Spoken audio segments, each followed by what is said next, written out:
అరుస్తుంటే అరణ్యం అంతా కదిలిపోతుందట వాడు అరుపులకి. ఇది దుర్ధర్ష అన్నారు అందుకే ముందే రాముణ్ణి. అసలు ఆ అరుపు వింటే మనం కాలెట్టడం వెళ్ళి పారిపోతాం. అట్లా అరిచేవాడి కంఠం మీద కాలెట్టి తొక్కుతున్నాడు రాముడు. తొక్కుతుంటే వాడికి ఊపిరి ఆడక గుంజుకుంటున్నాడు. ఆఖరికి లక్ష్మణుడు అన్నాడు, అన్నయ్య తవ్వేశాను గొయ్యి అన్నాడు. అన్న తర్వాత వాడు అన్నాడు, రాక్షసుల్ని గోతిలో పారేస్తారు, నన్ను కూడా పారేయండి అన్నాడు. అని నాకు ఇప్పుడు అర్థమైంది. కౌసల్యాసు ప్రజారామ తాతత్వం విదితో మయా వైదేహీ చ మహాభాగా లక్ష్మణశ్చ మహాయశాః అపి శాపాదహంఘోరాం ప్రవిష్టో రాక్షసీం తనుం తుంబురుర్నామ గంధర్వ శప్తో వై శ్రవణేనః అని. రామా, నా పేరు తుంబురుడు, గంధర్వుణ్ణి. నేను కుబేరుణ్ణి సేవించేవాణ్ణి. రంభతో కలిసి ఉండిపోవడంలో వెళ్ళకపోతే నన్ను శపించాడు. అందుకని బ్రహ్మగారి వల్ల తపస్సు చేత ఇంత మోహం పొందాను, ఇంత గర్వం పొందాను. అందుకని నేను వేరొకలా మరణించాను. నన్ను తీసి గోతులో పారేసి రాళ్లవి పడేసి మట్టి పోసి కప్పెట్టేస్తే అస్త్రశస్త్రముల చేత చావను, కానీ గోతిలో పెట్టి కప్పేస్తే చచ్చిపోతానుగా, అప్పుడు చచ్చిపోతాను రామా. ఇప్పుడు నాకు అర్థమైంది, నేను శాప విమోచనం ఎలా జరుగుతుందని అడిగాను. ఏనాడు రాముడొచ్చి నీతో యుద్ధం చేస్తాడో ఆనాడు శాప విమోచనం అని చెప్పాడు. నన్నిలా గుద్ది గుద్ది గుద్ది గుద్ది కింద పారేసి నా శక్తి పోయేటట్టు చేసి గోతిలో పారయ్యాలని గుర్తొచ్చి గొయ్యి తవ్వించి నన్ను పారేస్తున్నావంటే నువ్వు రాముడవు, నువ్వు దశరథాత్మజుడవు, కౌసల్య కొడుకువి. ఆ తల్లి వైదేహి సీతమ్మ, నీ పక్కనున్నవాడు లక్ష్మణుడు. రామా, నాకు అర్థమైంది, నన్ను ఆ గోతిలో పారయ్యండి, నేను గంధర్వుణ్ణి అయిపోతానన్నాడు. అందుకే మీకు మొట్టమొదటే చెప్పాను ఇవాళ. ఇప్పుడు ఏమవుతోంది, సర్కిల్ ఇన్స్పెక్టర్ గారు కర్రట్టుకు వస్తే జరగకూడని పని తీసేసినట్టు రాక్షస రూపంలో ఉన్నవాడిని విడిపిస్తున్నారు ఇవాళ. ఇది కూడా రక్షణ కాదా? పైకి శిక్షలా కనిపిస్తుంది, కానీ శిక్షలా కనపడుతున్న రక్షణ అని ఆ గోతులో పారేస్తున్నారు. పారేస్తుంటే వాడు పెద్ద కేకేశాడు. ఇతో వసతి ధర్మాత్మ శరభంగ ప్రతాపవాన్ అధ్యర్థయో జనే తాత మహర్షి సూర్య సన్నిభః తం క్షిప్రం అభిగచ్చత్వం సతే శ్రేయో విధాస్యతి. ఇక్కడికి 1.5 యోజనాల దూరం నడిచి వెడితే రామా శరభంగ మహర్షి యొక్క ఆశ్రమం ఉంది. నువ్వు తప్పకుండా ఆయన దర్శనం చెయ్యి, నీకు హితం కలుగుతుంది అన్నాడు. మీరొక్కటి జ్ఞాపకం పెట్టుకోండి, విరాధుడిగా ఉన్నప్పుడు అక్కడ శరభంగుడు ఉన్నాడని తెలిస్తే మరి ఈ శరభంగుడి దగ్గరికి విరాధుడు వెళ్ళలేదా? వెళ్ళలేకపోయాడు. అంటే ఆయన ఎంత గొప్ప తేజస్సు ఉన్నటువంటి మహర్షో మీరు ఆలోచించండి. అందుకని ఆ శరభంగుడి దగ్గరికి వెళ్ళు, నీకు శ్రేయస్సు కలుగుతుందన్నాడు. ఏ మహాత్ముల దర్శనం చేస్తే మనకి శ్రేయస్సు కలుగుతుందో అటువంటి శరభంగ దర్శనం చెయ్యమని చెప్పి ప్రాణం విడిచిపెట్టేశాడు ఆ విరాధుడు. అందులో మట్టి పోసేశారు, కప్పెట్టేశారు, చనిపోయాడు. రాత్ అంటే సంస్కృతంలో ఒక గమ్మత్తుంది. వి అనేటటువంటి అక్షరం ముందు పడితే ఒక్కొక్కసారి పాజిటివ్గా వర్క్ చేస్తుంది, ఒక్కొక్కసారి నెగిటివ్గా వర్క్ చేస్తుంది. వి చిత్రము అన్నారనుకోండి, చాలా ఆశ్చర్యకరమైంది. విచిత్రము అన్నారనుకోండి, వి విశేషణం అవుతుంది, చాలా గొప్పవి ఇదని. ధవ అంటే భర్త ఉన్నది, విధవ భర్త లేనిది, ఇప్పుడు వి నెగిటివ్ అవుతుంది. అలా విరాత్, రాత్ అంటే ఆనందం, ఆనందం ఈశ్వరుడు. కానీ ఈశ్వరుడి వైపుకి తిరగకుండా ఇంద్రియముల యొక్క లౌల్యము, ఈ కన్ను చూడకూడని దాన్ని చూడంటుంది, చెవు వినకూడని దాన్ని వినంటుంది, నాలుక తినకూడని దాన్ని తినంటుంది, చర్మం ముట్టుకోకూడని దాన్ని ముట్టుకో అంటుంది. దీన్ని లౌల్యం అంటారు. ఈ లౌల్యాన్ని మీరు గెలవలేరు, చంపలేరు.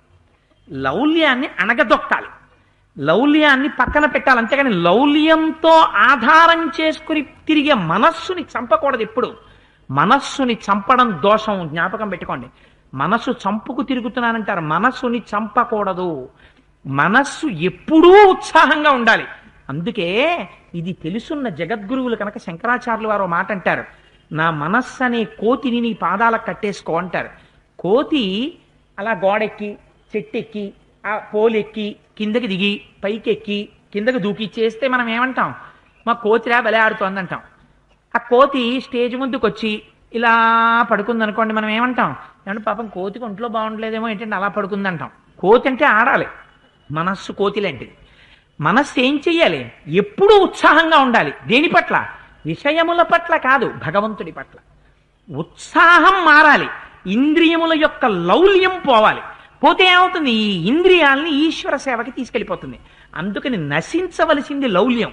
ఆ లౌల్యమే విరాట్. విరాట్ అంటే రాదు, ఆనందము నుంచి పక్కకి తీసుకెళ్ళగలిగిన ఇంద్రియ లౌల్యం. ఆ లౌల్యాన్ని పాతి పెట్టాలి భూమిలో. అది లేకపోతే పైకి వస్తుంది. అది మీరు లౌల్యాన్ని పట్టుకుని చిత్తక్కొట్టేస్తాను కన్నా, చూడకూడని టీవీ చూస్తానంటావు, అక్కర్లేని సీరియల్స్ అని కళ్ళదోడు తీసేసి కండ్రెప్ప పైకెత్తే పటాపటా 2 దెబ్బలు కొట్టేశారనుకోండి కంటిని, మీరే వెళ్ళాలి మళ్ళీ ఆప్టమాలజిస్ట్ దగ్గరికి. అయా నిష్కారణంగా కొట్టేసుకున్నానండి. ఎందుకు కొట్టావు చెప్పలేరు.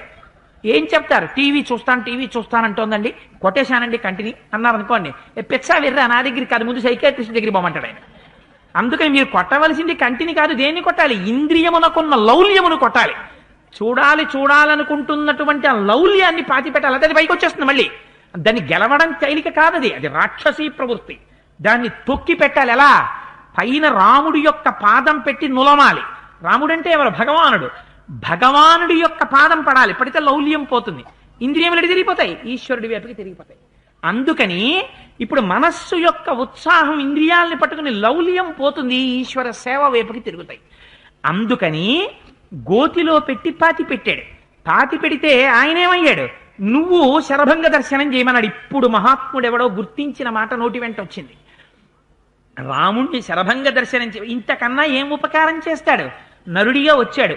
నరుడిగా వచ్చినటువంటి వాడికి అభ్యున్నతి ఎలా కలుగుతుంది? మహాత్ముల యొక్క దర్శనం చేత కలుగుతుంది. మీరు త్రివేణి సంగమానికి వెళ్ళి స్నానం చేసినటువంటి ఫలితం, ఒక మహాపురుషుణ్ణి చూసి ఇలా 2 చేతులతో నమస్కారం చేశారనుకోండి, మీ ఖాతాలో త్రివేణి సంగమ ఫలితం వేస్తారు. శివమహాపురాణంలో చెప్తారు. అందుకని త్రివేణి సంగమ ఫలితం ఎక్కడి నుంచి వస్తుంది అంటే, తన ఇంట్లో తండ్రి గారు నిత్యం పూజానుష్ఠానములను చేసుకునేటటువంటి మహాభక్తుడై ఉన్నాడు అనుకోండి, ఆయన మెడలో రుద్రాక్షమాలో తామరపూసలమాలో వేసుకుని ఈశ్వరుణ్ణి సేవించి సేవించి సేవించి పట్టుబట్ట కట్టుకుని పైకొస్తుండగా పూజామందిరంలోంచి వస్తున్నటువంటి తండ్రిని బిడ్డలు భార్య చూశారనుకోండి, త్రివేణి సంగమంలో స్నానం చేసిన ఫలితాన్ని వాళ్ళ ఖాతాలో వేస్తారు. అందుకే ఇంటి యజమానిని బట్టి ఇల్లుంటుంది.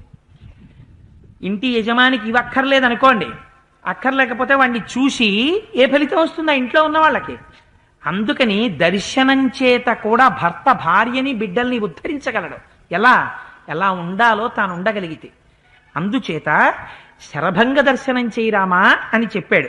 చెప్తే మహానుభావుడు రామచంద్రమూర్తి బయలుదేరి శరభంగ మహర్షి యొక్క ఆశ్రమానికి వెళ్ళారు. అక్కడ ఒక ఆశ్చర్యజనకమైనటువంటి విశేషం కనపడింది. ఏమిటా విశేషం అంటే, వాళ్ళు గేటు దాకా వెళ్ళారు. ఇంతకుముందేం కనబడ్డాయి? ఏదో కట్టినటువంటి నారచీరలు కనబడ్డాయి, హోమాలు కనబడ్డాయి, అగ్నిహోత్రాలు కనబడ్డాయి, వేదఘోష వినపడింది. ఇవేం కనపడలేదు. ఇప్పుడు ఒక చిత్రమైన సన్నివేశం కనపడింది. ఏమిటి కనపడిందిట? సమీపే శరభంగస్య దదర్శ మహదద్భుతం విభ్రాజమానం వపుషా సూర్యవైశ్వానరూపమం. ఆకాశంలో ఒక రథం నిలబడి కనపడింది. పోనీ భూమి మీద నిలబడలేదు. ఎక్కడుంది? ఆకాశంలో ఉంది, ఆశ్రమానికి పైన. దానికి ఆకుపచ్చటి గుర్రాలు కట్టున్నాయి. దాని మీద ఆచ్ఛాదనం ఉంది, గొడుగు. ఆ గొడుగు సూర్యుడో చంద్రుడో వచ్చి గొడుగుగా ఉన్నాడా అనిపిస్తోంది. అలా ఉంది. రథమంతా సూర్యుళ్ళ మెరిసిపోతోంది. దాని చుట్టూ కొన్ని వందల మంది, అందరికీ 25 ఏళ్ళే. అందరూ 25 సంవత్సరాల వయస్సున్న వాళ్ళు పెద్ద పెద్ద ఖడ్గాలు కట్టుకుని దివ్యమైన తేజస్సుతో ప్రకాశించిపోతూ నిలబడున్నారు. పక్కన వింజామరలు పట్టుకుని దేవతా స్త్రీలు నిలబడున్నారు. అందులో ఆసనం ఉంది, అది ఖాళీగా ఉంది. అందులో ఎవరో కూర్చోవాలి. ఆయన ఏడిని చూశాడు రాముడు. శరభంగ మహర్షి దగ్గరికి వచ్చి మాట్లాడుతున్నాడు. ఆయన భూమి మీద నిలబడి లేడు, భూమి మించి పైకి గాలిలో నిలబడి ఉన్నాడు. నిలబడి శరభంగ మహర్షితో మాట్లాడుతున్నాడు. ఆశ్చర్యపోయి రాముడు 4 అడుగులు వేసిన వాడు గబగబా వెనక్కెళ్ళి, లక్ష్మణ ఇలారా ఇలారా ఇలారా అని తీసుకొచ్చాడు. నీకు గుర్తుందా, మనం వేదంలో మంత్రాలు చెప్పుకునే వాళ్ళం కదా, ఆ వేదంలో ఇంద్రుణ్ణి పిలుస్తాం. ఇంద్రుణ్ణి పిలిచినప్పుడు ఆకుపచ్చని గుర్రములు కట్టినటువంటి రథం మీద వచ్చేటటువంటి ఇంద్ర అని పిలుస్తూ ఉంటాం. పురాణ ఇంద్రుడు వేరు, వేదములో చెప్పబడే ఇంద్రుడు వేరు. ఆయన పరమైశ్వర్యయుక్తుడు. అందుకే రాముణ్ణి ఎక్కడ చెప్పినా ఇంద్ర శబ్దంతో చెప్తూ ఉంటారు. అందుచేత అదిగో ఆ ఇంద్రుడు వచ్చాడు ఇవాళ. అదిగో ఆ ఇంద్రుడు మాట్లాడుతున్నాడు శరభంగ మహర్షితోటి. మనం ఇంతమంది వెళ్ళిపోకూడదు గబుక్కుని. అందుకని సీత, లక్ష్మణ మీ ఇద్దరు ఇక్కడ ఉండండి, నేను శరభంగ మహర్షి దగ్గరికి వెళ్ళి ఆ ఇంద్రుడిని ఒకసారి చూస్తానన్నాడు. అని దగ్గరకు వస్తున్నాడు రాముడు నడిచి. వస్తుంటే చూసేశాట. ఎవరు చూశాడు? ఇంద్రుడు చూశాడు. చూసి ఒక మాట అన్నాడు, ఇహోపయాత్వసౌ రామో యావన్మాం నాభిభాషతే నిష్టాం నయతు తావత్ తతో మాం ద్రష్టుమర్హతి. రాముడు వచ్చేస్తున్నాడు. రాముడి వంక నేను చూడను, రాముడితో మాట్లాడను. ఎప్పటి వరకు? రాముడు గొప్ప దేవకార్యాన్ని సాధించవలసి ఉంది. రావణాసుర సంహారం చేస్తాడు. ఆ దేవకార్యం సాధించిన తర్వాత రాముణ్ణి అభినందించడానికి వస్తాను. అందుకని ఇప్పుడే మాట్లాడను. ఇప్పుడే మాట్లాడితే ఏమో ఆయన నరుడిగా ఉన్నాడు, నేను ఇంద్రుడిగా ఉన్నాను, గబుక్కుని ఆ విషయ ప్రస్తావనలో ఆయన యొక్క నరత్వాన్ని దాటిన రీతిలో నేను మాట్లాడచ్చు. ఎందుకు వచ్చిన గొడవ? అందుకని ఇప్పుడు మాట్లాడను. రావణ సంహారం అయిన తర్వాత మాట్లాడతాను. ఇది లోపల ఉన్నటువంటి విషయం. పైకేమన్నాడు? దేవకార్యం కోసం వస్తున్నాడు రాముడు దండకారణ్యంలోకి, కార్యం అయిపోయిన తర్వాత మాట్లాడతాను, అప్పుడు కనపడతాను. మహర్షి సెలవు. రాముడు వచ్చేస్తున్నాడు, అందుకని నేను బయలుదేరుతున్నాను అని గబగబా బయలుదేరి అక్కడి నుంచి వెళ్ళిపోయి రథం ఎక్కి ఆకాశంలో వెళ్ళిపోయాడు స్వర్గలోకానికి. ఇది చూశాట రాముడు. వచ్చి గబగబా వెనక్కి వచ్చి సీతమ్మని లక్ష్మణస్వామిని తీసుకుని శరభంగ మహర్షి ఆశ్రమంలోకి వెళ్ళాడు. ఒకనాడు ఈ జాతిలో మహర్షులంటే ఎటువంటి రీతిలో ఉండేవారో చూడండి. ఎవరు వచ్చేవారు మహర్షుల దగ్గరికి అంటే వాళ్ళు వీళ్ళు కాదు, దేవేంద్రుడు వచ్చాడు శరభంగ మహర్షి దగ్గరికి. ఇది శరభంగ మహర్షి అంటే. అటువంటి వాడొచ్చి రథం దిగి ఆయన ముందు నిలబడి నమస్కరిస్తూ మాట్లాడేవాడు శరభంగ మహర్షితో. ఏం మాట్లాడాడో చెప్తాడు శరభంగ మహర్షి. ఎంత చిత్రంగా ఉంటుందో చూడండి. రాముడు వచ్చి రెండు చెవులు పట్టుకుని ప్రవర చెప్పి అహం భో అభివాదయే అని నమస్కారం చేశాడు. రాముణ్ణి వచ్చాను, ఇంద్రుడంతటి వాడు దేవకార్యం మీద వచ్చాడని వెళ్ళాడు, కానీ వాళ్ళ నరుడిగా ఉన్నాడు, శరభంగ మహర్షి యొక్క ఆశీర్వచనం కావాలి, అందుకని నమస్కారం చేశాడు. సీతమ్మ నమస్కారం చేసింది, లక్ష్మణుడు నమస్కారం చేశాడు.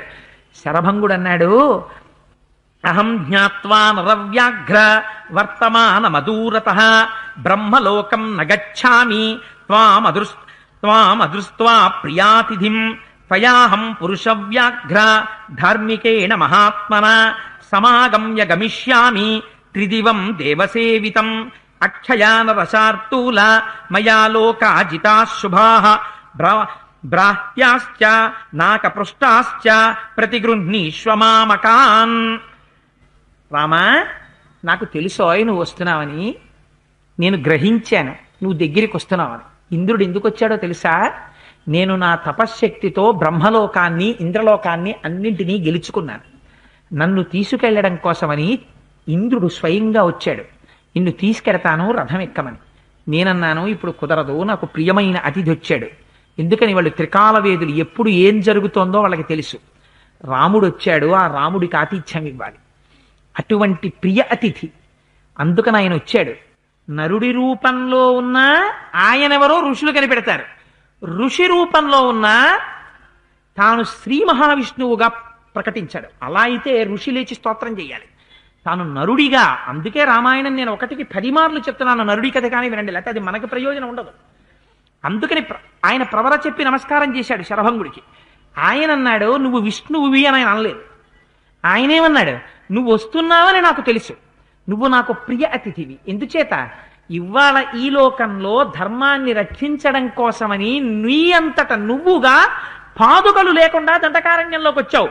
ఇటువంటి నీకు ఆతిథ్యం ఇవ్వద్దు మేము, అందుకని ప్రియాతిథివి, అందుకని నీకోసమే ఉన్నానయ్యా. ఇంద్రుడు వచ్చాడు నన్ను తీసుకెళ్ళడానికి, నేను రానన్నాను, నీకు ఆతిథ్యం ఇస్తే కానీ రానన్నాను. ఎంత గొప్ప స్థితిని ఆవిష్కరించారో చూడండి. రాముణ్ణి ఎంత ప్రేమించారో చూడండి. ఇది కదా రాముడికి అంగరక్ష అయింది. మహాత్ములు మీరు వస్తున్నారని తెలిస్తే మహాత్ములైన వారు కూడా మీ గురించి వేచి ఉండడం అంటే మీ జీవితం ఆ రోజున ఉద్ధరింపబడినట్టు. అందుకని ఎంత జాగ్రత్తగా ప్రవర్తించాలో, ఎంత గౌరవంగా మసలుకోవాలో మనకి నేర్పింది రామాయణం.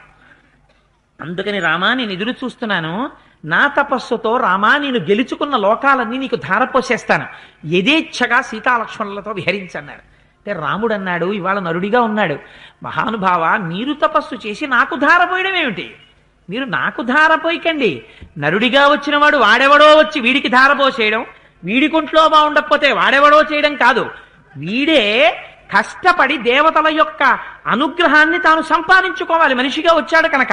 అందుకని రాముడు అన్నాడు, నాకు ఎక్కడ ఆశ్రమం కట్టుకోవాలో చెప్పండి చాలు. ఎందుకంటే మీకు అరణ్యం అంతా తెలుసు కనుక. ఎక్కడ నేను ఆశ్రమం కట్టుకుంటే ప్రశాంతంగా ఉంటుందో ఆ ప్రాంతం చెప్పండి. అక్కడ నేను ఆశ్రమం కట్టుకుని తపస్సు చేసి నేనే సంపాదిస్తాను ఆ లోకాలన్నీ. అందుకని మీ దగ్గరికి వచ్చానన్నాడు. చాలా సంతోషించాడు శరభంగ మహర్షి. చెప్పాడు, ఇక్కడికి దగ్గరలో సుతీక్ష్ణుడు అనేటటువంటి మహర్షి ఉన్నారు. ఆ సుతీక్ష్ణ మహర్షిని నువ్వు దర్శనం చేయి రామా. ఇప్పుడు ఏం చేస్తున్నారు? ఒక మహర్షి తాను చెప్పట్లేదు, ఇంకొక మహర్షి దగ్గరికి పంపిస్తున్నాడు. ఎందుకని? ఇన్ని ఆశ్రమాలు తొక్కినటువంటి పుణ్యం రాముడి ఖాతాలో పడాలి. ఇంతమంది మహర్షులు రామా విజయీభవ, నువ్వు ఎందుకు వచ్చావో మాకు తెలుసు. రామా, నువ్వు లోకంలో కార్యాన్ని సాధిస్తావని ఆశీర్వచనాలు చెయ్యాలి. ఈ ఆశీర్వచనాలన్నీ రాముడికి అంగరక్ష అవ్వాలి. అయితే రావణ సంహారం చెయ్యాలి. అందుకని శరభంగుడే ఉంటున్నాడు. ఇక్కడికి దగ్గరలో సుతీక్ష్ణుడు కూడా ఉన్నాడు. ఒక్కసారి నువ్వు అక్కడికి కూడా వెళ్ళి సుతీక్ష్ణుడి దర్శనం కూడా చెయ్యి అని, రామ నీకు ఒక విచిత్రమైన కార్యం చూపిస్తాను, అలా నిలబడి చూడు. నా ఒళ్ళు చూశావా? జర్జరీభూతం అయిపోయింది, ముడతలు పడిపోయింది. పాము కుబుసం విడిచిపెట్టినట్టు శరీరం పొరలు రేగిపోతోంది. ఈ శరీరాన్ని అగ్నిహోత్రంలో వ్రేయిల్ చేస్తాను. ఏంటి వ్రేలుస్తాం మనం? అగ్నిహోత్రం పెట్టి హోమం చేసేటప్పుడు హవిస్సుని తీసుకెళ్ళి అందులో వేస్తాం. ఈ శరీరాన్ని కూడా నేర్పుతున్నారు ఋషులంటే మనకి. శరీరం వదిలిపెట్టినప్పుడు ఎలా వదిలిపెట్టాలో నేర్పాడు శరభంగ మహర్షి. ఈ శరీరం ఉన్నన్నాళ్ళు ఇది ఈశ్వరానుగ్రహానికి, ఈశ్వరుడి యొక్క కార్యంలో ఓపికన్నన్నాళ్ళు ఇది తిరగాలి. ఇది ఒకనాడు జర్జరీభూతం అయిపోతుంది, దీనికి వ్యాధి వస్తుంది, ఇది ముసలిదైపోతుంది. ముసలిదైపోయినటువంటి శరీరం వెళ్ళిపోతుంటే ఈ శరీరాన్ని పడగొట్టి ఆత్మ నిష్క్రమించేస్తుంటే దీని మీద వ్యామోహంతో వెర్రేడిపి ఏడవకూడదు, దీన్ని వ్రేల్చాలి అగ్నిహోత్రంలో. అంటే ఈశ్వరుడి ఆరాధన చేసి చేసి చేసి చేసి చేసి చేసి చిట్ట చివర దీన్ని విడిచిపెట్టడం అంత తేలికగా విడిచిపెట్టేయగలగాలి. అవును, నేను ఇది కాదు, ఇందులో ఉండడానికి వచ్చాను, ఇందులో ఉండి దీన్ని ఎందుకు వాడాలో దానికి వాడేశాను, అమ్మయ్య అయిపోయింది, ఇంకా దీన్ని వదిలిపెట్టేస్తున్నాను. అప్పుడు ఏమైపోయింది? ఇది కూడా. అందుకే మనం ఏం చేస్తాం? శరీరాల్ని తీసుకెళ్లి అగ్నిహోత్రంలో దహిస్తాం. దహిస్తే వచ్చేటటువంటి పొగ పీల్చకూడదు, నీతిశాస్త్రం నిషేధించింది. బాలార్క ప్రేత ధూమశ్చ, ఉదయం సూర్యుడి యొక్క ఎండ పడుతుండగా ప్రయాణం చేయకూడదు, శవం మించొస్తున్న పొగ పీల్చకూడదు. కానీ ఇప్పుడేమైంది? మీరు నించోండి, నేనేం చేస్తానో చూడండి అన్నాడు. శరీరాన్ని అగ్నిహోత్రంలో వేస్తున్నాడు. ఎలా వేస్తున్నాడు? మన శరీరాలు ఒకడు పట్టుకెళ్ళి వేసేస్తాడు, ఇంకెలాగో ఎత్తి లేచి తిరగదని. ఆయన తనంత తాను వేస్తున్నాడు. ఎందుకని? ఇంకా దీని అవసరమేం లేదు, అయిపోయింది దీనికి పని. ఇంద్రుడు వచ్చి పిలిచాడు, రమ్మన్నాడు, వస్తానుండు, రాముడికి ఆతిథ్యం ఇచ్చొస్తానన్నాను. అయిపోయిందిగా రాముడికి ఆతిథ్యం ఇవ్వడం. అంతేకాని ఇంకా ఆతిథ్యం అంటే ఇంతకన్నా ఏమిటి? నువ్వు నా దగ్గరికి వచ్చావు, ఒకటి అడిగావు, సుతీక్షణుండి కలుసుకోమని చెప్పాను. ఏ మహాపురుషుల దర్శనం నీకు అవ్వాలో అది నేను చెప్పేశాను. ఇంకా అయిపోయింది ప్రయోజనం, ఇంకుండక్కర్లేదు, ఇంకా వెళ్ళిపోతాను. మళ్ళీ అస్తమానం ఇంద్రుడు మళ్ళీ రారాటుకుని అనక్కర్లేదు, వెళ్ళిపోవడానికి ఇంకా ఈ శరీరాన్ని వదిలిపెడుతున్నాను. అందుకని అగ్నిహోత్రంలో వ్రేయిల్ చేస్తున్నాను. అయిపోయింది కాలం, ఇందాకనే అయిపోయింది, కానీ ఇంద్రుడు వస్తే రానన్నాను అంతే అని మహానుభావుడు ఒక్కసారి అగ్నిహోత్రంలో నెయ్యి వేసేట.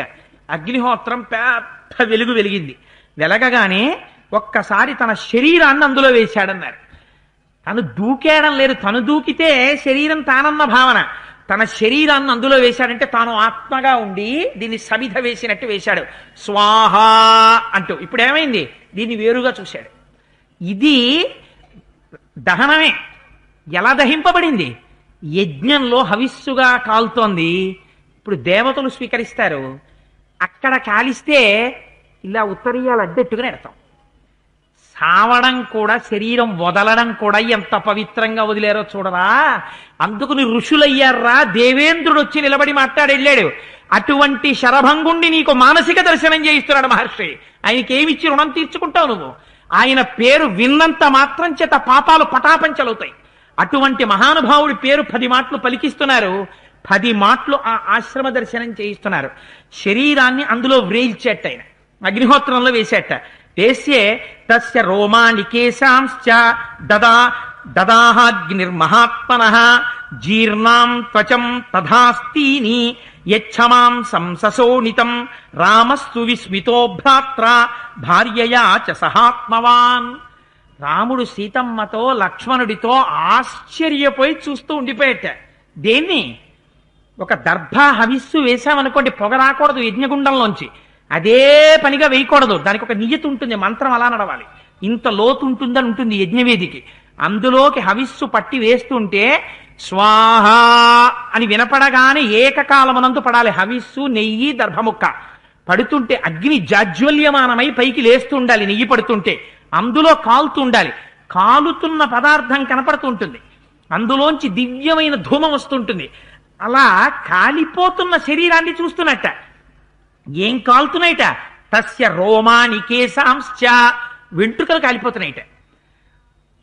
రోమాని అంటే శరీరానికి ఉన్న చిన్న చిన్న వెంట్రుకలు కూడా కాలిపోతున్నాయిట. తల మీద ఉన్న వెంట్రుకలు కాలిపోతున్నాయిట. శరీరం కాలిపోతోందిట. తర్వాత రక్తం కాలిపోయిందిట. ఎందుకని మరి శరీరంలో రక్తం ఉండదు ఏమిటి? ఎర్రటి ముద్ద కింద పైకి వచ్చేసింది, అది కాలిపోయిందిట. తర్వాత లోపలున్న ఎముకలు కూడా కాలిపోయాయి. ఎముకలు మిగిలిపోతాయి, ఆ ఎముకలు కూడా కాలిపోయేట. అంటే ఎంత గుల్లైపోయాయో, స్వామి నామని చెప్పి చెప్పి చెప్పి చెప్పి గుల్లబారిపోయాయి. అవి కూడా కాలిపోయేట. కాలిపోస్తే రామాస్తు విస్మితో భ్రాత్ర, రాముడు ఆశ్చర్యపడిపోయాట. ఏమిటి రాముడు ఆశ్చర్యపడిపోతున్నాడని మహర్షి చెప్పడం? పరమేశ్వరుడంతటి వాడు ఆశ్చర్యపడిన రీతిలో జీవితాల్ని గడిపిన మహాపురుషుల యొక్క ఆశ్రమ దర్శనం రాముడు చేస్తున్నాడు. శబ్దము చేత వింటున్న నువ్వు కూడా మనస్సు చేత దర్శనం చేస్తున్నావు. నువ్వు కూడా ఋషుల యొక్క వైభవానికి ఇలా రెండు చేతులతో నమస్కారం చేస్తూ ఒక్క క్షణం నిలబడిపోతే వారి అనుగ్రహం నీ మనస్సులోకి ప్రవేశిస్తుంది. అది వినడం చేత, శరభంగుడన్న మాట వినడం చేత ఇవాళ మనం పునీతులమైపోయాం. మనం అందరం ఇవాళ త్రివేణి సంగమానికి వెళ్ళిపోయి సశాస్త్రీయంగా స్నానం చేసిన ఫలితాన్ని పొందేశాం. గంగా స్నానం చేసిన ఫలితాన్ని పొందేశాం. ఎందుకని? ఇవాళ శరభంగ దర్శనం చేసేశాం మనం అందరం. ఇది ఋషి మనకి ఇచ్చినటువంటి ప్రయోజనం. అలా అందులో పడి శరీరాన్ని విడిచిపెట్టి కౌమారంలో ఉన్న శరీరంతో పైకొచ్చి రామా చూసావా, ఇప్పుడు ఏమిటి? ఈ శరీరంతో బ్రహ్మలోకానికి ఎడతాడు అని తను వెడుతున్న లోకాల్ని దర్శనం చేయించాడు రాముడికి. ఇది గమ్మత్తు. నించున్న రాముడు చూద్దామనుకోలేదు, తను ఎటెడుతున్నాడో రాముడికి దర్శనం చేయించాడు. ఎటెళ్ళిపోతోందో చూస్తున్నాడు రాముడు. ఎటెళ్ళిపోతోందిట? ఋషులైనటువంటి వారు నిత్యాగ్నిహోత్రీకులు పొందుతున్న లోకాల్ని దాటేస్తోందిట. వాళ్ళందరూ స్వర్గాన్ని పొందుతారు, వాళ్ళందరూ ఏవో కొన్ని లోకాల్ని పొందుతారు. ఇది అంతకన్నా గొప్ప లోకాల్ని పొందాలి. అందుకని ఆ లోకాల్ని దాటి వెళ్ళిపోయిందిట. వెళ్ళిపోయి ఎక్కడికి వెళ్ళిపోయిందిట? బ్రహ్మలోకంలోకి వెళ్ళిపోయిందిట. వెళ్ళిపోతే బ్రహ్మలోకంలో చతుర్ముఖ బ్రహ్మగారు చూశారట. చూసి ఒక్కసారి సంతోషపడిపోయారట.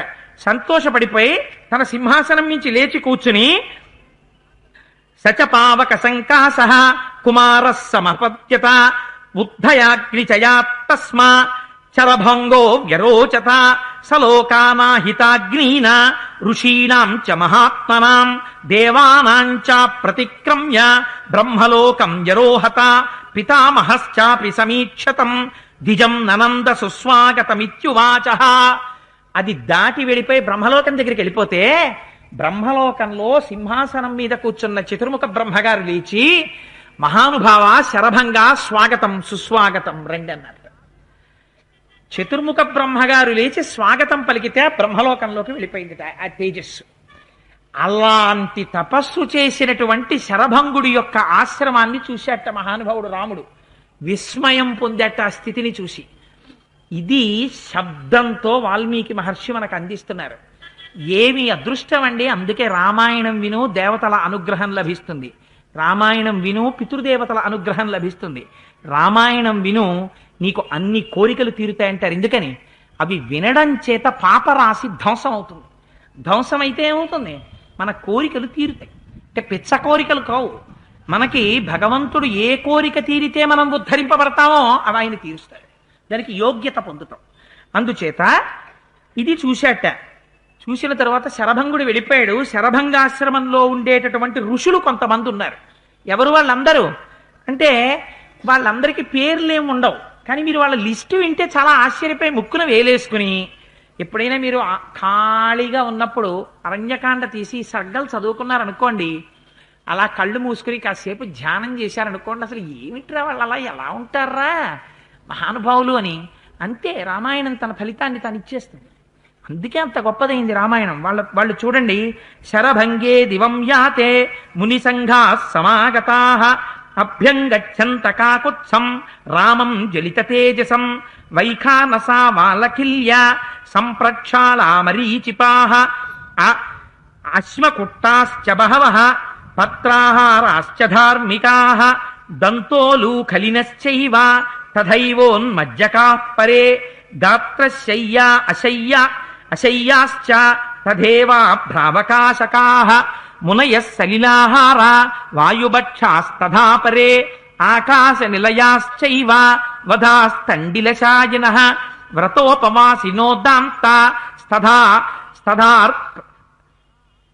ప్రపటవాససః సజపాశ్చ తపో నిత్య తథా పంచ తపోన్వితాః. ఇటువంటి వారందరినీ చూశాట. ఎవరక్కడ ఉన్నవాళ్ళు? వైఖానసులు. వైఖానసులు అంటే విఖనస మహర్షి యొక్క సంప్రదాయంలో నిన్న ఇక్కడికి వచ్చి పూజ చేశారే వాళ్ళని వైఖానస సంప్రదాయం అంటారు. వెంకటాచలం, శ్రీరంగం మొదలైనటువంటి పెద్ద పెద్ద క్షేత్రాలన్నింటిలో ఆ విఖనస మహర్షి యొక్క సంతానంగా వచ్చినటువంటి వైఖానసులే ఆరాధన చేస్తుంటారు. వాళ్ళది చాలా గమ్మత్తుగా ఉంటుంది వాళ్ళ జీవితం. వాళ్ళు తల్లిగారు కడుపులో బిడ్డడు ఉండగానే 7వ నెలలోనో 6వ నెలలోనో, ఇక్కడే ఉన్నారు మన రామాలయంలో ఉన్న అర్చక స్వామి కూడా వైఖానస సంప్రదాయానికి చెందిన వారి. పాయసంలో ఆ శంఖ చక్రాలు పెట్టి తీసి ఆ పాయసం తినిపిస్తారు. ఆ పాయసం తినడం చేత లోపల ఉన్నటువంటి బిడ్డకి అంత గొప్ప తేజస్సు కలుగుతుంది అని. అందుకే వాళ్ళు శ్రీరంగాది క్షేత్రాలు, తిరుమల మొదలైన క్షేత్రాల్లో దివ్యమూర్తుల్ని ఆ లోపల ఉండేటటువంటి ప్రధానమైనటువంటి స్వామిని ముట్టుకుని అర్చన చేసేటటువంటి అధికారాన్ని ఇప్పటికీ వైఖానస కుటుంబాలకే ఉన్నాయి. ఇంచేత అంత గొప్పవాళ్ళు. అందుకని ఆ వైఖానసులు ఉన్నారట. వాళ్లతో పాటుగా కొంతమంది ఉన్నారట. వాళ్ళు ఎప్పుడైనా ఆకలేస్తే బయటికి వచ్చి చెట్ల నుంచి కింద పడిపోయినటువంటి ఎండుటాకులు మాత్రమే తింటారట. వాళ్ళు పచ్చాకు తినరు. ఏమో ఆ పచ్చాకుని ఏ పచ్చన్నా గబుక్కుని తోస్తే కింద పడిందేమో, అది పడకూడని ఆకు, ఇంకా కొంత జీవితం ఉన్న ఆకు ఒకరి యొక్క ప్రమేయం చేత ఎవడో చెట్టెక్కితే గబుక్కున ఆకు కింద పడిందేమో అర్ధంతరంగా, దాన్ని తింటే కొంత పాపం వస్తుంది. అందుకని వాడు పచ్చాకు కూడా తినరట. వాళ్ళు ఎండిపోయిన ఆకులు కడుపు నిండడానికి ఆ ఆకులు మాత్రమే తీసుకుని తింటారట. కొందరు ఇలా నోరు తెరిచి సూర్యకిరణాలని చంద్రకిరణాలని తింటారట, దాని మీదే బతుకుతారట. కొంతమంది నోరు తెరిచి అంటారట, మనం ఏమిటి అలా తింటున్నాడు అనుకుంటాం, వాయుభక్ష ఆయన గాలి తింటారట. కొంతమంది దోషిటితో నీరు పట్టి తాగుతారట, ఆ నీటితో బతుకుతారట. కొంతమంది అసలు భూమి మీద శరీరాన్ని అంతటినీ ఇలా పడుకోబెట్టారట. ఎప్పుడైనా నిద్ర వస్తే తమ శరీరంలో ఉన్న అవయవాలనే పడకగా మార్చేస్తారట. అంటే బహుశా మోకాళ్ళ మీద మోచేతుల మీద ఇలా పడుకుంటాడు అనమాట, ఏ నంది లేగో. కొంతమంది నిలబడే నిద్రపోతారట, శరీరాన్ని భూమి మీద కూడా పెట్టారట అసలు. కొంతమంది అసలు కిందకి దిగట, చెట్టు మీదే కూర్చుని తపస్సు చేస్తుంటారు, ఆ చెట్టు మీద బతుకుతుంటారు వాళ్ళు. కాకినాడ వచ్చినప్పుడు చంద్రశేఖర పరమాచార్యులు వారు కూడా గాంధీనగరం పార్కులో చెట్టు మీద కూర్చుని కొంతసేపు తపస్సు చేశారు. అందుకని చెట్టు మీద కూర్చుంటారట వాళ్ళు. కొంతమంది ఇంకా చిత్రమైనటువంటి విషయం, అసలు దర్భలు పరుచుకుని ఎప్పుడు దర్భల మీదే కూర్చుంటారట వాళ్ళు, దర్భల మీదే పడుకుంటారు, దర్భల మీదే ఉంటారు, ఎప్పుడూ పవిత్రం. ఎందుకు అంటే అంత కర్మనిష్ఠులు వాళ్ళు, ఎప్పుడు ఈశ్వరానుగ్రహం కోసమని అంత మహోగ్రమైనటువంటి తపస్సులు చేస్తున్న వాళ్ళు. వీళ్ళందరూ ఎక్కడున్నారు అంటే శరభంగ మహర్షిని నమ్ముకుని ఆ శరభంగ మహర్షి చుట్టూ ఉంటారు గుంపులు గుంపులుగా. శరభంగుడు వెళ్ళిపోయాడు. అందుకని వీళ్ళందరూ గబగబా బయలుదేరి ఆ రామచంద్రమూర్తి యొక్క చుట్టూ చేరారట. ఆయన యొక్క తేజస్సు చూస్తున్నారట. తేజస్సు చూసి ఆ రామచంద్రమూర్తితో మాట్లాడతారు. ఏమని? మహానుభావ, మమ్మల్ని రక్షించాలని రేపటి రోజున ఒక అద్భుతమైనటువంటి శరణాగతి చేస్తారు.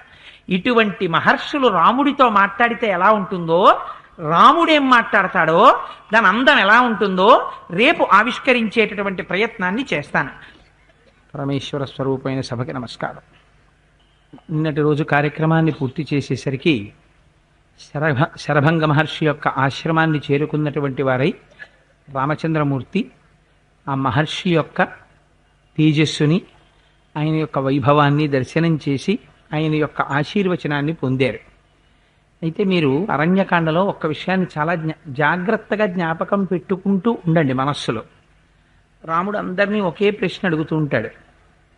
రాముడు ఏ ఆశ్రమానికి వెళ్ళినా ఋషులు అంటూ ఉంటారు, నేను తపస్సు చేసి అనేక లోకాల్ని గెలిచాను, ఈ లోకాలన్నీ రామా నీకు ధారపోసేస్తాను, నువ్వు సీతాలక్ష్మణ సహితుడవై యథేచ్ఛగా విహరించు అంటారు.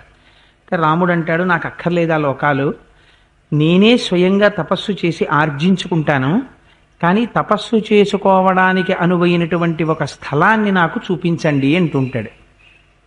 ఇలా 10 ఏళ్ళు గడుస్తాయి, చూపించిన వాడు కనపడడు. ఎందుకు చూపించరు, కారణం ఏమిటి? ఇది మీరు మనస్సులో పెట్టుకుని ఉండండి దాన్ని. అలా ఎక్కడికి వెళ్ళిన తర్వాత రాముడి విడుతుందో మీరు చూస్తూ ఉందరుగా. మహర్షి అంతర్లీనంగా పెట్టినటువంటి ఒక గొప్ప ప్రశ్న. దీన్ని ఎవరు పరిష్కరిస్తారో, ఎవరు చూపిస్తారో దారి, వాళ్ళకి రామాయణం మీద అధికారం ఉంది. రామావతార ప్రయోజనం ఏమిటో వారికి తెలుసు కాబట్టి రామావతార ప్రయోజనం నెరవేరడానికి కావలసినటువంటి ప్రదేశాన్ని చూపించగలిగినటువంటి సమర్థుడు ఆయన అయి ఉంటాడు. అందుకని ఎవరు చెప్తారో చిట్ట చివర రాముడు ఎక్కడ ఉండాలో, అది ఎలా నడుస్తుందో వ్యవహారం మీరు గమనిస్తుందరు కానీ. సరే, శరభంగ మహర్షి తన యొక్క శరీరాన్ని అగ్నిలో వ్రీల్చారు. ఆయన మహోన్నతమైనటువంటి లోకాల వైపుగా బయలుదేరి బ్రహ్మలోకాన్ని చేరుకున్నారు. చతుర్ముఖ బ్రహ్మగారు తన ఆసనంలోంచి లేచి స్వాగతమని ఆయనకి స్వాగతం పలికారు. ఆ తర్వాత ఆయన బ్రహ్మలోకాన్ని చేరుకున్నారు. ఈ విషయాన్ని చెప్పిన తరువాత అక్కడ ఉండేటటువంటి మహర్షుల గురించి నిన్న మనం ఒక మాట చెప్పుకున్నాం. వైఖానసులతో మొదలుపెట్టి వాయుభక్షకులైన వారు, జలభక్షకులైనటువంటి వారు, భూమి మీద పడుకునేవారు, తమ శరీరాన్ని మాత్రమే శయ్యగా మార్చుకోగలిగినటువంటి వారు, సూర్యకిరణాల్ని తినేవారు, చంద్రకిరణాల్ని తినేటటువంటి వారు, చెట్టు మీద కూర్చుని తపస్సు చేసేటటువంటి వారు, ఇలా కొంతమంది నిలబడి మాత్రమే నిద్రపోయేవారు, కొంతమంది ఎండుటాకులు మాత్రమే భక్షించేవారు, ఇలా రకరకాలైనటువంటి నియమములతో తపస్సు చేసేటటువంటి తేజోమూర్తులైనటువంటి ఋషులందరూ శరభంగ మహర్షి తన శరీరాన్ని విడిచిపెట్టి ఊర్ధ్వలోకములను చేరిపోయిన తరువాత ఆ రామచంద్రమూర్తి చుట్టూ చేరి ఒక మాట చెప్తారు. ఈ ఒక్క మాట, ఈ ఒక్క శ్లోకం ఎంత గొప్పగా ఉంటుందో చూడండి. వాళ్ళు అంటారు, న్యస్తదండావయం రాజన్ జితక్రోధా జితేంద్రియా రక్షితవ్యాస్త్వయా శశ్వద్గర్భభూతాస్తపోధనా అంటారు. రామ, మాకు తపశ్శక్తి ఉంది, మేము ఆర్జించిన తపశ్శక్తి. ఈ తపశ్శక్తితో మేము రాక్షసుల్ని నిగ్రహించగలం. మేము ఆ రాక్షసుల్ని మీరు బూడిదైపోండి అంటే వాళ్ళు బూడిదైపోతారు, సందేహం ఏం లేదు. మాకంత తపశ్శక్తి ఉంది. కానీ మేము జితక్రోధులం, మాకు కోపాన్ని జయించాం. అందుచేత వారు వచ్చి మా శరీరాన్ని బాధ పెడతారు.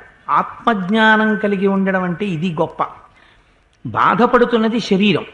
ఈ శరీరాన్ని వాళ్ళు అజ్ఞానంతో బాధ పెడుతున్నారు.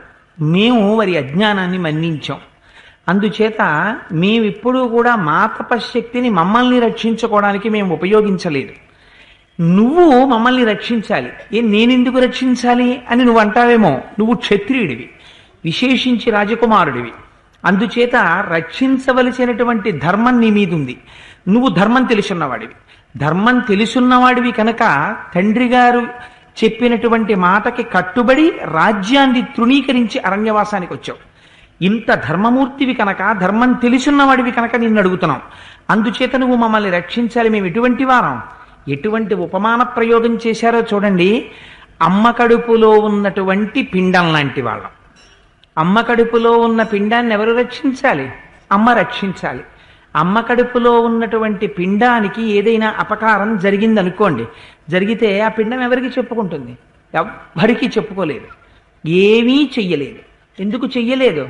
తనకు అపకారం జరుగుతోందని గ్రహించగలిగినటువంటి స్థితి ఒకవేళ లోపల ఉన్న పిండానికి ఏర్పడినా, అంత స్థాయిలో లోపల ఉన్నటువంటి శిశుస్వరూపం పెరిగినా అది నోరి విప్పి చెప్పలేదు, తనని తాను రక్షించుకోలేదు.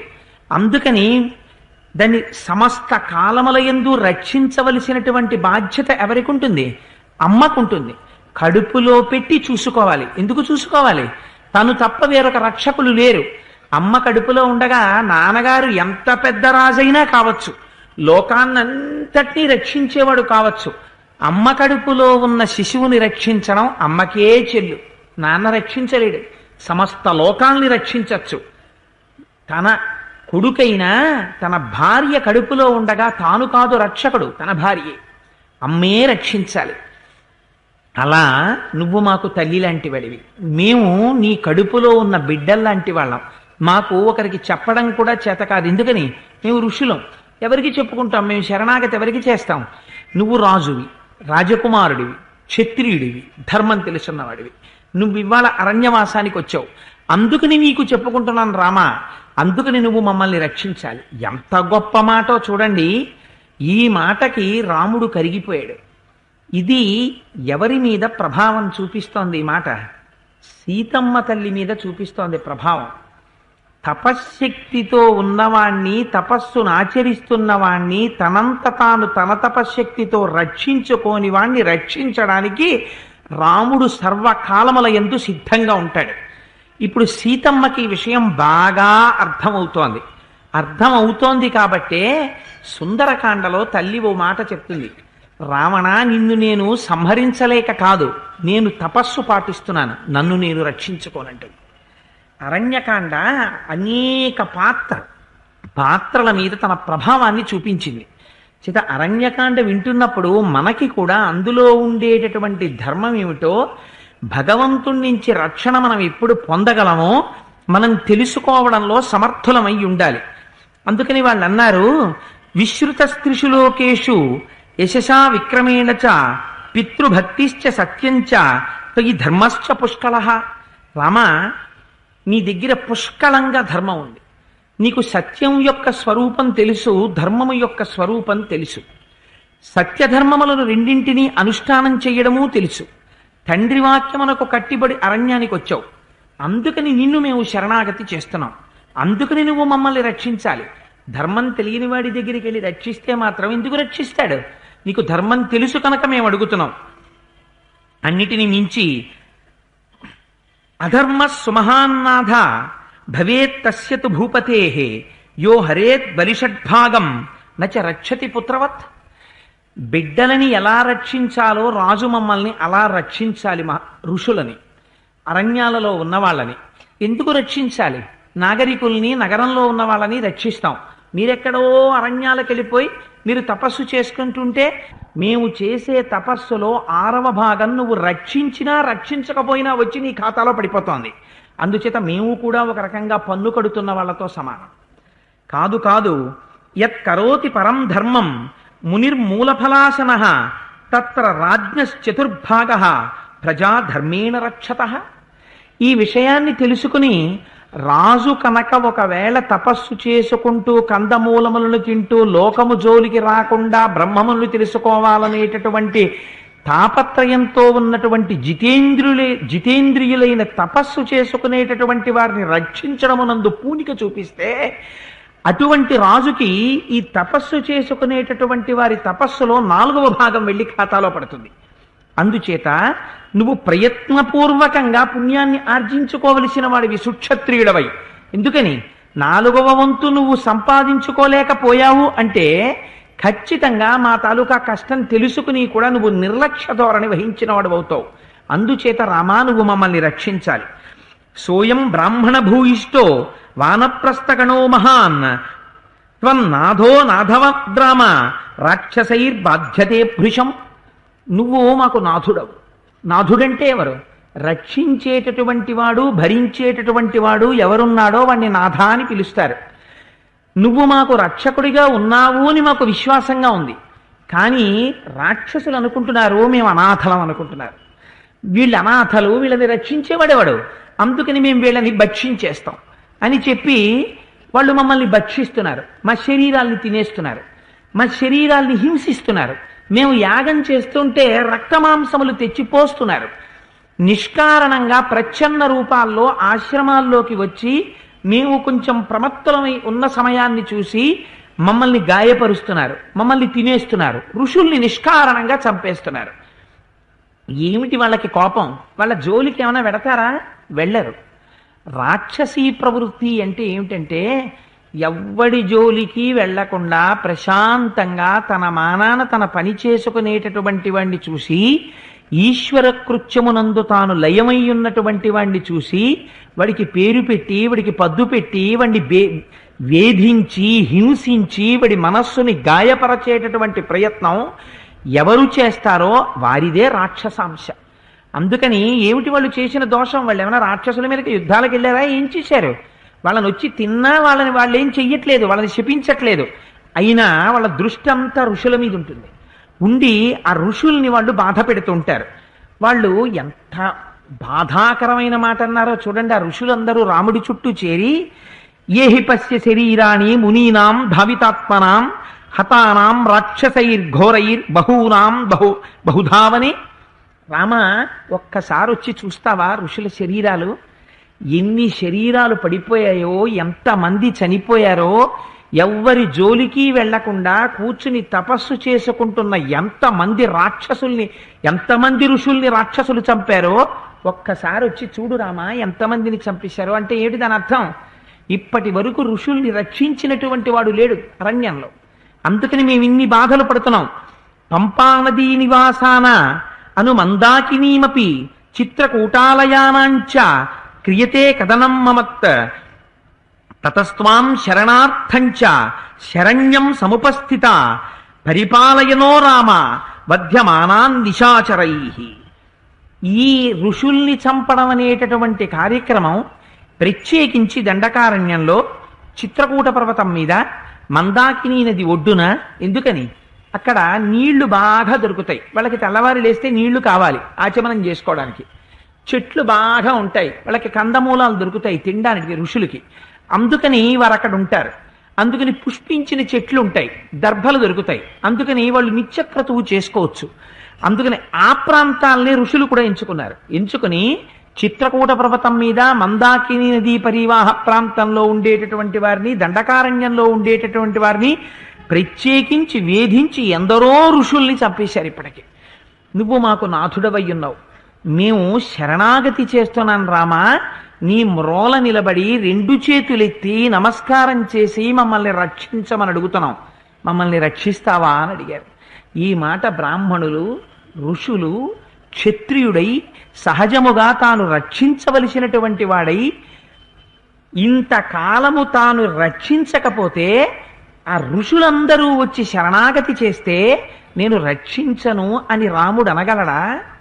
అందుకని రాముడు అన్నాడు, నైవ మహదమాం వక్తు అజ్ఞాప్తోహం తపస్వినాం కేవలేనాత్మకార్యేణ ప్రవిష్టేవ్యం మయావనం. నన్ను మీరు ఎప్పుడూ కూడా అలా శరణాగతి చెయ్యకూడదు. మీరు మహర్షులు. ఇక్కడే రామాయణం యొక్క అందం చూడాలి మీరు. ఇది శ్రీ మహావిష్ణువుగా ఉంటే శరణాగతి సజ్జ ఫలితాన్ని ఇచ్చేస్తుంది. కానీ రాముడు నరుడిగా ప్రవర్తిస్తున్నాడు. నరుడైనటువంటి రాముడి దగ్గర, చిన్నవాడి దగ్గర, రాజకుమారుడి దగ్గర, క్షత్రియుడి దగ్గర బ్రాహ్మణులు ధర్మాన్ని జ్ఞాపకం చేసి శరణాగతి చెయ్యవలసిన అవసరం రాకూడదు. అందుచేత నరుడిగా ఉన్నాడు కనుక ఇంతమంది ఋషులు వచ్చి ప్రార్థన చేస్తే తను ఎలా మాట్లాడాలో అలా నరుడిగా మాట్లాడుతున్నాడు. ఆయన అంటాడు, మీరు నన్ను ఆజ్ఞాపించాలి, ఆజ్ఞాపించి నువ్వు మమ్మల్ని రక్షించు అని చెప్పాలి. అంతేకాని మీరు నన్ను శరణాగతి చెయ్యకూడదు, మీరు నన్ను ప్రార్థన చెయ్యకూడదు. ఇప్పటికే నేను చాలా సిగ్గుపడుతున్నాను, నాకు తెలియలేదు ఇంత కష్టపడుతున్నారని. నేను రక్షించలేకపోయానే అని బాధపడుతుంటే మీరు శరణాగతి కూడా చెయ్యడం నాకు క్లేశంగా ఉంటుంది. అందుకని తపస్వినాం రణే శత్రూన్ హంతుమిచ్చామి రాక్షసాన్ పశ్యంతు వీర్యం మృషయ సభ్రాతుర్మే తపోధనాహ. ఇంకా నా యొక్క శక్తి ఏమిటో చూద్దురు గాని, నా తమ్ముడి శక్తి ఏమిటో చూద్దురు గాని, ఈ తపస్సు చేసుకుంటున్నటువంటి ఋషులని బాధ పెట్టేటటువంటి రీతిలో ప్రవర్తించినటువంటి రాక్షసులందరినీ సంహరిస్తాను. నా చేతిలో ఉన్నటువంటి ఈ కోదండానికి ఉన్న శక్తి ఏమిటో చూద్దురు గాని, నా తమ్ముడికి ఉన్న శక్తి ఏమిటో చూద్దురు గాని, ఇక మీరు గమనించండి అన్నాడు. అన్న తర్వాత ఆ ఋషులందరితో కలిసి శరభంగ మహర్షి తన శరీరాన్ని విడిచిపెట్టే ముందు ఒక మాట చెప్పారు. దగ్గరలోనే సుతీక్షణుడు అనబడేటటువంటి ఋషి ఉన్నారు, వారి దర్శనం తప్పకుండా చెయ్యి అని చెప్పారు. ఎప్పుడు? నేను ఎక్కడ తపస్సు చేసుకోవాలో నాకు ఒక ప్రదేశాన్ని నిర్ణయించండి అని అడిగాడు. అడిగితే ఆయన చెప్పలేదు శరభంగుడు. చెప్పకుండా దగ్గరలోనే సుతీక్షణుడు ఉన్నాడు, ఒక్కసారి వెళ్ళి రామ ఆ సుతీక్ష్ణ మహర్షిని దర్శనం చెయ్యి అన్నాడు. అందుకని మహానుభావుడు బయలుదేరి ఆ ఆశ్రమానికి వెళ్ళాడు. ఈయన వెళ్ళేసరికి సుతీక్ష్ణ మహర్షి తపస్సు చేసుకుంటున్నారు, కన్నులు తెరిచి లేరు. ఆశ్రమం అంతా చాలా శోభాయమానంగా ఉంది. సీతాలక్ష్మణ సహితుడై లోపలికి వెళ్ళారు. ఆ సుతీక్ష్ణ మహర్షి దగ్గర కూర్చున్నారు. రామోహిమస్మి భగవన్ భవంతం ద్రష్టుమాగతః తన్మాం భివద ధర్మజ్ఞ మహర్షే సత్యవిక్రమ. నన్ను రాముడు అంటారు, ఒక్కసారి మీరు నా యందు అనుగ్రహించి నన్ను చూసి నాతో మాట్లాడవలసినది అని అభ్యర్థిస్తున్నాను, నమస్కరిస్తున్నాను అన్నాడు. అంటే సుతీక్ష్ణుడు ఒక్కసారి కళ్ళు తెరిచి చూశాడు. ప్రతీక్షమాణస్వామేవ ఆరోహేహం మహాయశః దేవలోకమితో వీర దేహం త్యక్వా మహీతలే చిత్రకూటముపాదాయ రాజ్యభ్రష్టోసి మే శ్రుతః. శరభంగుడు ఏం చెప్పాడో సుతీక్ష్ణుడు అదే చెప్పాడు.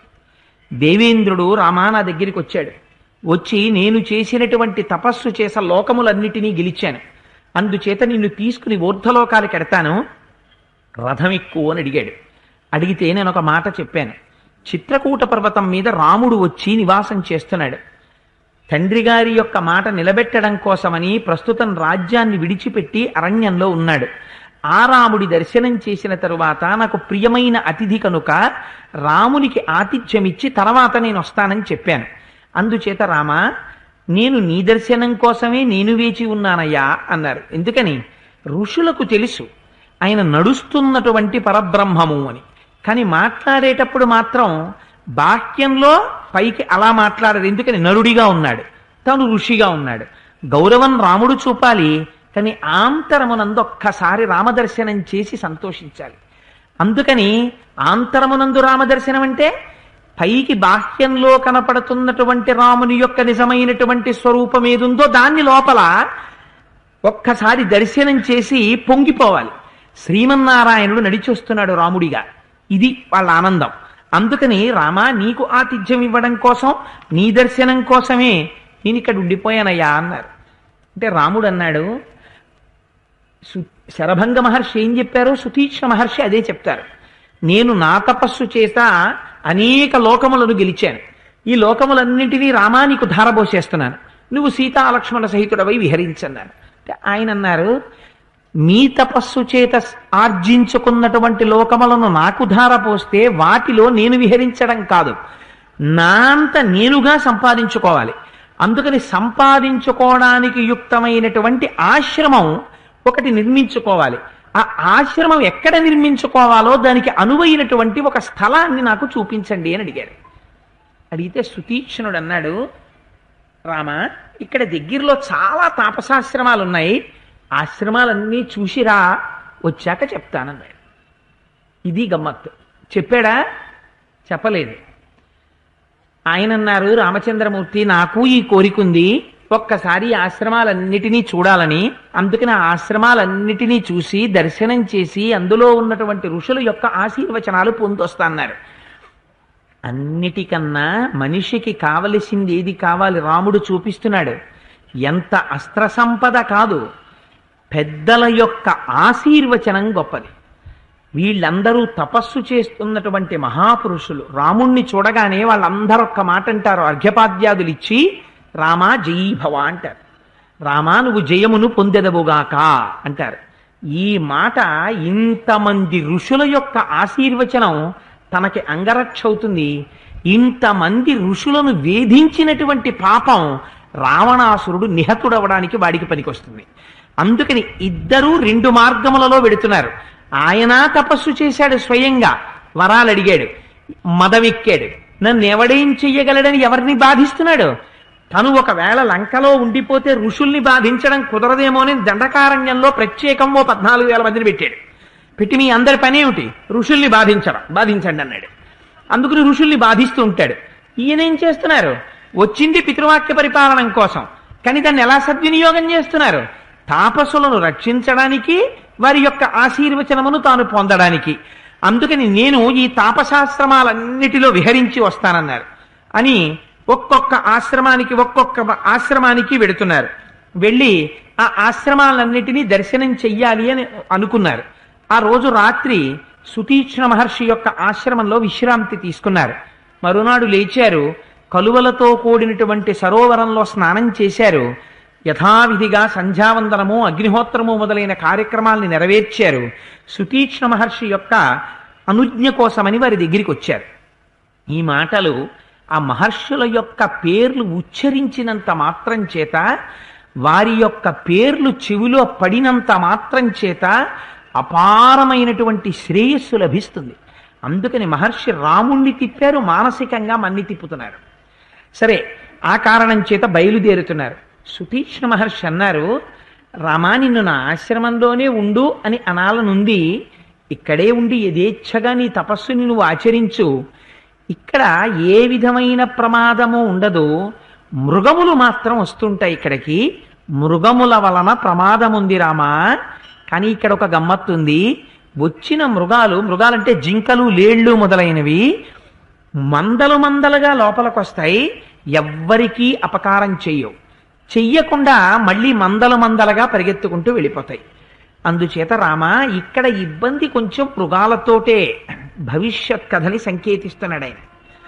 అందుకని రామా మృగముల పట్ల పరాకుతో ఉండాలి, అందుకని నువ్వు ఇక్కడ ఉండి తపస్సు చేసుకో అన్నారు. అంటే రాముడు అన్నాడు, మృగాల్ని చూస్తే ధనస్సు పట్టుకోవడం నా అలవాటు మహాశయ, నేను ఋషులు ఉండేటటువంటి ప్రాంతంలోకి అన్ని మృగాలు మందల మందలుగా వస్తే నేను చేతితో కోదండాన్ని పట్టుకుని బాణప్రయోగం చేస్తాను. ఎందుకని తనకి క్షాత్రధర్మం ఉంది, ఆశ్రమాన్ని తను రక్షించాలి. నేను అలా బాణం విడిచిపెట్టినప్పుడు అది ఏ ప్రాణి మీదైనా పడచ్చు, ఏ జింక మీద పడచ్చు, ఏ లేడి మీద పడచ్చు.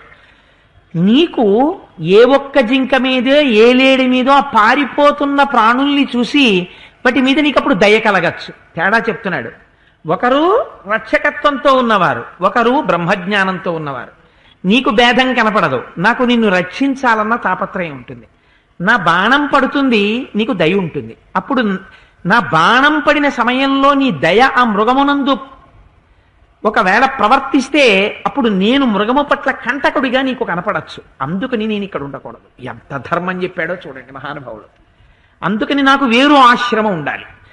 ధర్మములయందు ఎక్కడెక్కడ ఇద్దరి ధర్మాలు ఒక చోట కలియవో వారు ఒక ఆశ్రమంలో ఉంటే రాణించదు. అందుకని నాకు వేరు ఆశ్రమం ఉండాలి. అందుకని నేను వేరు ఆశ్రమం నిర్మించుకుంటాను. దానికి యోగ్యమైన స్థలాన్ని మీరు నిర్ణయించకండి. ఈలోగా నేను మిగిలినటువంటి తాపసుల యొక్క ఆశ్రమాలన్నీ ఒక్కసారి దర్శనం చేసి వారికి నమస్కరిస్తానన్నాడు. సుతీక్ష్ణుడు వెళ్ళిపోవాలి శరభంగ మహర్షిలాగే. ఇంద్రుడు వచ్చాడు అప్పటికే. ఆయన అన్నాడు, నువ్వు రామా అన్ని ఆశ్రమాలు దర్శనం చేసి మళ్ళీ ఇక్కడికి రా, వచ్చాక చెప్తానన్నాడు. అని రామచంద్రమూర్తి బయలుదేరుతున్నారు. బయలుదేరుతుంటే సీతమ్మ తల్లి రామలక్ష్మణులిద్దరూ కట్టుకోవడానికి గొప్ప గొప్ప అక్షయబాణ తూణీరాల్ని, ఆ పెట్టుకునేటటువంటి ఖడ్గాల్ని, చేతిలో పట్టుకునేటటువంటి కోదండాల్ని అందించిందిట. అందించిన తర్వాత ఇవన్నీ పట్టుకున్నారు. ఇక్కడ ఒక గొప్ప గమ్మత్తైనటువంటి చర్చ. మీరు సీతమ్మ తల్లి అరణ్యవాసానికి వచ్చిన తర్వాత ఆవిడ నోరు విప్పి మాట్లాడడం వాల్మీకి రామాయణంలో ఎక్కడైనా విన్నారా? ఆవిడ ఇప్పటి వరకు పెద్ద చర్చ చేసినట్టు కానీ పెద్ద మాట్లాడినట్టు కానీ ఎక్కడా కనపడదు. ఎక్కడికి వెళ్ళినా రాముడితో పాటు నమస్కారం చేస్తూ ఉంటుంది, రాముడిని అనుగమించి వెడుతూ ఉంటుంది. రాముడి మాటలని బట్టి మనకు ఒకటి అర్థం అవుతుంటుంది. సంతతము భర్తతో మాట్లాడేటప్పుడు మధురాతి మధురమైనటువంటి భాషణము చేసిందని, ఆ కారణం చేత రాముడు తాను దండకారణ్యవాసం చేస్తున్నానన్న మాట కూడా మరిచిపోయి అయోధ్యలో ఉన్నంత ఆనందాన్ని పొందానని వైదేహి అని పిలిచి సీతమ్మకి చెప్పాడు.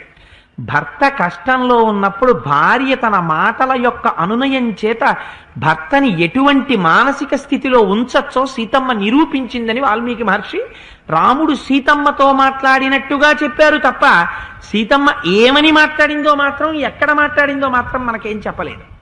కానీ ఇక్కడ సీతమ్మ మాట్లాడుతుంది. ఏమి మాట్లాడుతుంది అంటే, వీరికి కోదండములు ఇచ్చింది, ఆ ఖడ్గములను ఇచ్చింది, బయలుదేరారు, ముగ్గురు నడుస్తున్నారు. నడుస్తుంటే ఆవిడంది రాముడితో, రామా నాకు ఒక్క విషయం చెప్పాలనుంది, జాగ్రత్తగా వినండి సావధానంతో అంది. త్రీణ్యేవి వ్యసనాన్యత్ర కామజాని భవంత్యుత మిథ్యావాక్యం పరమకం తస్మాత్ గురుతరాబుభౌ పరదారాభిగమనం వినా వైరం చ రౌద్రత మిథ్యావాక్యం నతే భూతం న భవిష్యతి రాఘవ కుతోభిలాషణం స్త్రీణాం పరేషాం ధర్మనాశనం తృతీయం దిదం రౌద్రం పరప్రాణాభిహింసనం నిర్వైరం క్రియతే మోహ పచ్చతే సముపస్థితం. రామ, నేను పెద్దల దగ్గర తెలుసుకున్న విషయం, ధర్మాన్ని అనుష్ఠానం చెయ్యడం అనేటటువంటిది చాలా సూక్ష్మ బుద్ధితో చెయ్యాలి, లేకపోయినట్టయితే కొన్ని ఉపద్రవాలు వస్తాయి. మీరు ధర్మాచరణము కోసమని, తండ్రికి ఇచ్చిన మాట కోసమని అరణ్యానికి వచ్చారు కదా, 14 సంవత్సరములు అరణ్యవాసం కదా మీరు చెయ్యాలి. మీరు తాపసిగా ఉండాలని కదా ఈ జటామండలం కట్టుకున్నారు. కానీ మనిషికి సహజంగా కామము ఉండి, కామము చేత 3 దుర్గుణములు కలుగుతాయి. ఈ 3 దుర్గుణములు కామము చేత జనితములే. మొట్టమొదట కలిగేటటువంటి దుర్గుణం మిథ్యావాక్యం, అసత్యం చెప్పాలని అనిపిస్తుంది. ఎందుకని? అసత్యం చెప్పడం అంటే తను చెప్తున్నప్పుడు తనకి తెలుసు తాను ఇది చెయ్యడని తెలిసి తను చెప్తాడు, అయ్యో తప్పకుండా నేను చేసి పెడతాను కదా మాస్టర్, మీకేం బెంగలేదంటాడు. లోపల తెలుసు నేను ఇది పని చెయ్యను. మరి ఎందుకు చెప్పడం? ప్రస్తుతానికి వీడిని వదిలించేసుకోవాలి. అందుకని అసత్యం మాట్లాడతాడు. అందుకని మిథ్యావాక్యం పలకాలనేటటువంటి కోరిక ఎందుకు పుడుతుందంటే కామంలోంచి వచ్చేటటువంటి మొట్టమొదటి దోషం. అంటే వాడేమిటి? రాశీభూతమైన కామముగా ఉన్నాడు, అందుచేత మొదటి దోషం వచ్చింది. రెండో దోషం, అన్ని శరీరములు ఒక్కలాంటివే అయినా కేవలము ఈ కన్ను, ఈ మనస్సు కొంత విచక్షణని చూపించడం చేత ఒకనాడు పరస్త్రీని అనుభవించాలన్న కోరిక కలుగుతుంది. రామ, మీరు ఎన్నడూ అసత్యం చెప్పరు, మీరు ఇక ముందు కూడా అసత్యం పలకరు, నాకు తెలుసు. రెండవది, నేను మీ భార్యని రామా, నాకు బాగా తెలుసు, మీకు ఎన్నడూ పరస్త్రీ వాంఛలేదు, మీరు వేరొక స్త్రీని కన్నెత్తి కూడా అటువంటి భావనతో చూడరు. కానీ మూడవ దోషం ఇవాళ మీ యందు నాకు కనపడుతోంది. ఎంత అందంగా మాట్లాడిందో చూడండి. తృతీయం దిదం రౌద్రం పరప్రాణాభిహింసనం. ఈ మూడో దోషం, ఏ కారణము లేకుండా మన పట్ల అవతలవారు ఏ వైరము చెయ్యకుండా, వైరం లేకుండా, తగినంత కారణం లేకుండా అవతల వారిని హింసించాలని కోరిక పుడుతుంది, వాళ్ళని బాధ పెట్టాలి అని అనిపిస్తుంది. ఇవాళ మీ యందు నాకు ఆ దోషం కనపడుతోంది రామా అంది. ఎలా కనపడుతోంది అని అడుగుతారేమో. ప్రతిజ్ఞాతస్త్వయా వీర దండకారణ్యవాసినాం ఋషీణాం రక్షణార్థాయ వధ సంయతి రక్షసాం. నాకు ఒక్క విషయం స్పష్టంగా అర్థమవుతోంది. మీరు నిన్నటి రోజున తాపసుల యొక్క ఆశ్రమాలకి వెళ్ళారు. వెళ్ళినప్పుడు తాపసులందరూ మీతో ఒక మాట చెప్పారు. దండకారణ్యంలో ఉండేటటువంటి రాక్షసులందరూ తపస్సు చేసుకుంటున్నటువంటి మమ్మల్ని వచ్చి హింసిస్తున్నారు రామా, నువ్వు రక్షించు అని అడిగారు. అడిగితే మీరు వెంటనే ఏ మాట అన్నారు? ఇక నుంచి నా పౌరుషం చూడండి, నా తమ్ముడి పౌరుషం చూడండి, తాపసుల పట్ల వైరంతో ప్రవర్తిస్తున్న రాక్షసుల్ని ఇక నుంచి నేను సంహరిస్తాను అని మీరు ప్రతిజ్ఞ చేశారు. నీకు రాక్షసులకి ప్రత్యక్ష వైరం ఏదైనా ఉందా? ఏమీ లేదు. రాక్షసులు మీకేదైనా అపకారం చేశారా? చెయ్యలేదు. మీ పట్ల అపకారం చెయ్యనటువంటి వారు, దండకారణ్యాన్ని నమ్ముకుని తిరుగుతున్నటువంటి రాక్షసులు మీకు అపకారం చేస్తే మీరు తిరిగి వారికి అపకారం చెయ్యండి. ఎందుకని? మీరు క్షత్రియుడు కనుక మిమ్మల్ని మీరు రక్షించుకోవడానికి మీరు వారి పట్ల ప్రతీకారంతో ప్రవర్తిస్తే, వారిని సంహరిస్తే సమర్థించవచ్చు. కానీ వారు మీకేం అపకారం చెయ్యలేదే. చెయ్యనప్పుడు వారు చేసిన అపకారం ఋషులకు చేశారు. ఋషులు మమ్మల్ని మేము రక్షించుకోమంటున్నారు, మీరెందుకు ప్రతిజ్ఞ చెయ్యాలి నేను రక్షిస్తానని? అలా ప్రతిజ్ఞ చేయడానికి మీరు ఇప్పుడు సింహాసనం మీద కూర్చోలేరు కదా, మీరు రాజుగా లేరు కదా, మీరు క్షత్రియుడు కావచ్చు, కానీ మీరు ఇప్పుడు దండకారణ్యంలో తాపసిగా సంచరిస్తున్నారు. తండ్రి మాటకు కట్టుబడి 14 ఏళ్ల అరణ్యంలో ఉన్నారు. మీకు నిష్కారణ వైరం కనపడుతోందే రాక్షసులతో. రాక్షసులు మీ పట్ల ఈ అపచారం చేశారని చెప్పడానికి పక్కనే ఉన్న నేను అరణ్యవాసానికి వచ్చిన తరువాత మీకు దండకారణ్యంలో ఉన్న రాక్షసులు చేసిన అపచారం నాకు కనపడలేదు. కనపడనప్పుడు మీకు రాక్షసుల మీద ఎందుకు ప్రతీకార బుద్ధి పుట్టాలి? కాబట్టి కామజనితమైనటువంటి మూడవ దోషము ఇవాళ మిమ్మల్ని ఆవహించింది. ఎంత అందంగా మాట్లాడిందో చూడండి. అందుచేత రామా, నహిమే రోచతే వీర గమనం దండకాన్ ప్రతి కారణం తత్ర వక్ష్యామి వదంత్యా శ్రూయతాం మమ. నాకు దండకారణ్యానికి రావడం ఇష్టం లేదు అని. ఎందుకు ఇష్టం లేదు? మీరు పక్కన కోదండాన్ని పెట్టుకున్న కారణం చేత నాకు ఇష్టం లేదు. అగ్నిహోత్రానికి ఒక లక్షణం ఉంది రామా. అగ్ని ఇక్కడ పుడుతుంది. పుట్టినటువంటి అగ్ని తన పక్కన ఒక ఎండిపోయిన ఆకో, ఓ పుల్లో, ఓ కాగితమో ఉంటుంది. నాకెందుకు దాంతో ఏం వైరం, అక్కడ ఒక కాగితం ఉంది, ఇక్కడ నేనున్నాను అని అగ్ని ఊరుకుంటుందా? ఊరుకోదు, వ్యాపిస్తుంది.